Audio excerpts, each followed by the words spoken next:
শবে মেরাজ নিয়ে মানুষের মধ্যে ভুল ধারণা এই যে দিন ও রাত জেগে নামাজ পড়া, রোজা রাখা, রাত ভর ইবাদত বন্দেগী করা, এই আমলগুলা কি সুন্নাহ দ্বারা প্রমাণিত?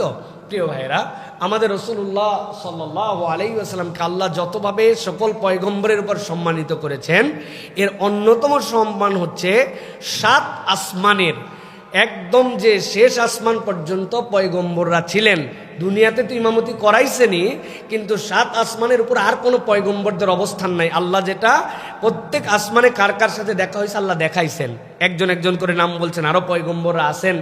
আল্লাহ সেইটা ভেদ করে আমার নবী সাল্লাল্লাহু আলাইহি ওয়াসাল্লামকে তার উপরে উঠাইছেন, সুবহানাল্লাহ।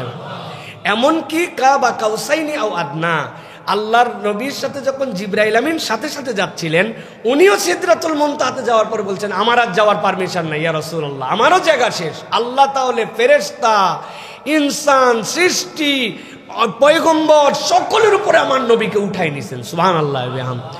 এটা আল্লাহ রাসূল সাল্লাল্লাহু আলাইহি ওয়াসাল্লামের মর্যাদা। এখন আমার জিজ্ঞাসা ভাই, এই মর্যাদা কি আপনি আমি আল্লাহ নবীতে ডাইরেক্ট জানছি না সাহাবায়ে কেরামের মাধ্যম দিয়ে আমরা জানছি? তাহলে সাহাবায়ে কেরাম এই মর্যাদা জানার পরে কি করছেন, আমরা সেটা করলে ভালো হয় না ভাই? নাকি আমরা বানাই নিজে নিজে করব? বানাই করলে তো আমরা বিপদে পড়বো, কারণ সাহাবীদের থেকে বেশি ভালো তো আমরা নবীকে চাইলেও বাসতে পারবো না। কারণ তাদের ব্যাপারে আল্লাহ রাব্বুল আমিন বলছেন যে আমি আপনার অন্তরের মধ্যে সাহাবীদের মধ্যে ফাআল্লাফা বাইনা কুলুবিহিম, আল্লাহ বলছেন আমি অন্তরের মধ্যে এটা ঢুকাই দিছি, সুতরাং আমরা চাইলেও পারবো না। আমার বক্তব্য হচ্ছে এই যে আমরা শবে মেরাজের নামাজ, শবে মেরাজের রোজা কোত্থেকে বানালাম ভাই? আল্লাহ নবী সাহাবীরা যদি করে যান তাহলে আমরা করতাম।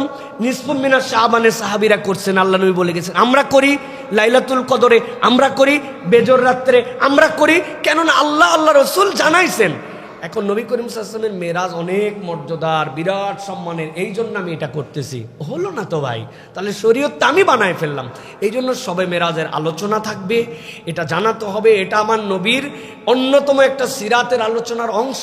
পৃথিবীকে বিস্মিত জ্ঞান করেছেন আল্লাহ, এর দ্বারা পৃথিবীর সকল বিজ্ঞানকে আল্লাহ রাব্বুল আলামিন এর পায়ের নিচে ঢুকাই দিয়েছেন এই মেরাজ দ্বারা। এটার প্রতি ঈমান আনা, এটার প্রতি বিশ্বাস করে, এটার আলোচনা করা, এটা আমাদের সমাজের মধ্যে জানানো জরুরি। কিন্তু এর জন্য নামাজ, এর জন্য রোজা, এটা সুন্নাহ দ্বারা প্রমাণিত নয়। অতএব আমরা ডেট তারিখ নির্ধারণ করে এটার থেকে আমরা বিরত থাকার জন্য চেষ্টা করব। এটাই হচ্ছে আমাদের জন্য দায়িত্ব। আল্লাহ আমাদেরকে বোঝার তৌফিক দান করেন।